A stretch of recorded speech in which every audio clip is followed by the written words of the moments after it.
energy to take me into my preparation tonight.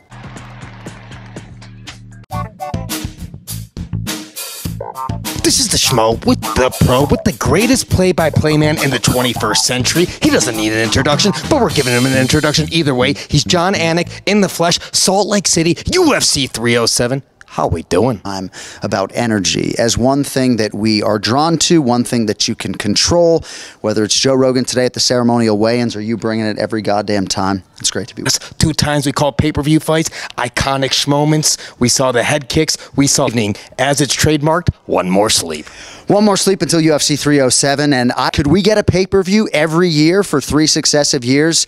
Utah, state of sport, they're committed to this cause, and they're getting a pay-per-view for the 3rd straight time in as many years. It's absolutely crazy when you look at the American landscape. Certainly there is Las Vegas, but not that many cities, big-time cities, are getting pay-per-views every single year. So yeah, we're excited. Maybe there is something in the water. I'm not so sure. But I think you put enough big fights here in this city, crazy things are going to happen in the octagon, and we'll see what happens here Saturday night, my man. And speaking of crazy things, we got him. And Rocky Pennington defending her bantamweight strap, both competing on the same card. That's a momentous occasion. Yeah, I mean, there are a lot of different ways that this can go. It's all around and things have gone sideways or worked out swimmingly when maybe you have a girlfriend or boyfriend competing before you. It can go both ways, but I think these 2 athletes in this situation, I think they are forging each other and they're both going to realize success. I think for Tisha Pennington, she fought recently. She asked on this card to compete alongside her wife, and Raquel is just completely locked in. Perhaps a little bit emotional, perhaps Juliana Pena has occupied a little bit of headspace, but I think Raquel can channel that in the right way. And our fighter meeting with Rocky was pretty fascinating just in terms of looking inside internally as to how maybe she would beat herself. She seems to be in the best place of her career physically, mentally, emotionally, and we'll see what Team Pennington can. Defending his UFC light heavyweight title for a 3rd time this year. When we talk about legacy of this guy, obviously 2-weight champion in glory and 2-weight champion here with the UFC. He's even told the Schmo last week of Dana entering boxing in 2025, he put his name in the hat, and not just at a light heavyweight division, but a heavyweight division. When we look back at his career, John, where do you think he's going to rank amongst the all-time mixed martial arts GOATs? Well, he's already in that conversation, and I would like to inject Conor McGregor into this conversation and Israel Adesanya, because those men sort of laid out the blueprint for an expeditious rise to superstardom in the UFC. Go back and look at the log, 2018, 2019, all the times the last stylebender was competing in a championship setting. So those guys laid the foundation. But yeah, I mean, Poatan, bro, 3 years ago, he wasn't on the fucking roster, and now he's a 2-division champion and making a 3rd title defense in a span of 7 months on all these massive pay-per-views. What else can you say? And he's probably a better human being. Beat him inside the octagon. You brought up his name, Israel Stylebender Adesanya, future Hall of Famer, one of the greatest to ever do it. Who do you think would make sense for him when he returns to action inside the octagon? Well, I think he's going to bide his time and let these middleweight waters some appeal, but Khamzat could be in a championship setting. I don't think it's hyperbolic or over the #1 contender. Nassourdini, Mavov, on and on it could go. So a lot of options for Stylebender, and you got to think that as the biggest fight for most guys in that division, he's going to get his pick of the litter. And throw in Caio Borralho too. It's a really hot division, but who do you think would be most worthy to challenge Dricus du Plessis? Do you think they got to wait for the winner of a Khamzat Chimaev, Robert Whittaker? Do you think Sean Strickland deserves the opportunity? What would you take? I know we're not the matchmakers, but what do you think? Well, in a straight meritocracy, I'm on record as promoting Sean Strickland because he has repeatedly stepped up for the promotion. Let us not forget, he put his #4 ranking on the line against Alex Pereira when nobody wanted to fight Poatan. He has stepped into main events against guys. He stepped into a 5 meritocracy. If I'm the promoter, I lean Strickland. But were Khamzat Chimaev to beat Robert Whittaker, I think they've been trying to get Chimaev into a title fight for a long time.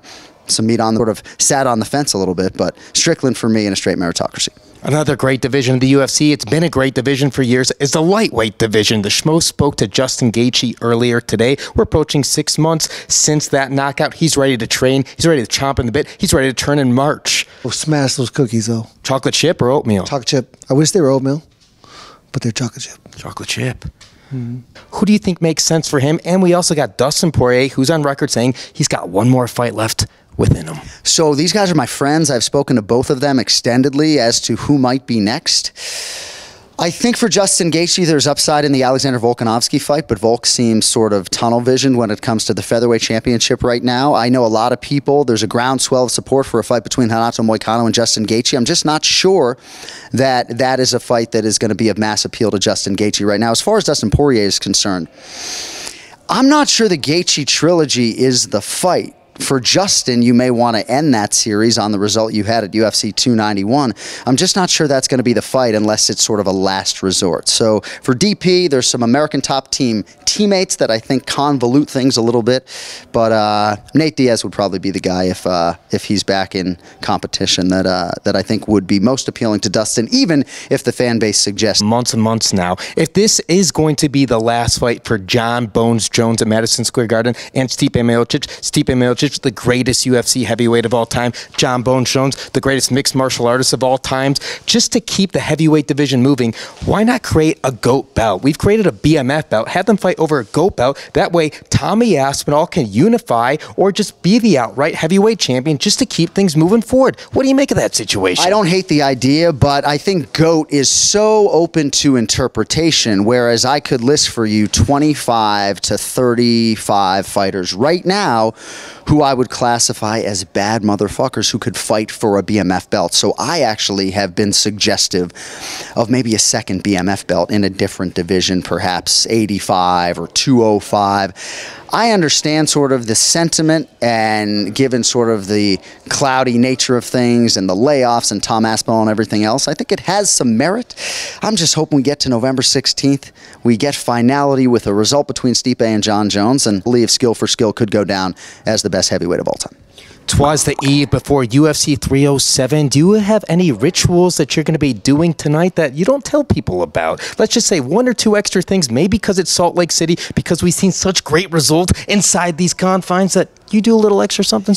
No, I mean, nothing that is ritualistic per se. I'm pretty routine. I certainly will get my run in or my workout in tomorrow, given what the commitment has been from this state to the UFC. So, yeah, I mean, I think for a lot of us on the live production team, having that Sphere show in the rearview mirror is a really great thing. And not that this ever feels like a piece of cake doing an 8-hour broadcast on live TV, but we're happy the Sphere show is done and back to a sort of more normalized environment for this pay-per-view. And I got the schmo energy to take me into my preparation tonight. We love it, but we on sort of like an Olympic schedule where you trot it out there every 4 years. I understand there's some contractual agreements in Las Vegas, but I do think strategically, as I think about maximizing the Sphere, I think for the NBA, maybe you do a Celtics-Lakers regular season game and tell the history of those franchises. But for the UFC, to have time to plan the most robust UFC 300-style fight card that you can plan, maybe it's a celebration of the UFC in totality. There are a lot of directions in which you could go if you did go back to Sphere. But I just think if you do the biggest, baddest fight card of all time with that backdrop, you could change the game forever. There it is. Can we get a final message for all the Jon Anik fans out there worldwide? Well, thank you all for the support, the criticism, the feedback, the love. You know, I'm not a super ambitious guy. I don't really set many goals, but I was entrusted with this job at UFC, straight pay-per-views in without missing a show, and that's my reality here Saturday night as we hit 100. So. Trey Mark is upon us. He's breaking records. Welcome to the club, baby. We're right there. He's the pro. I'm the schmo. It's Salt Lake City, UFC 307. We're out.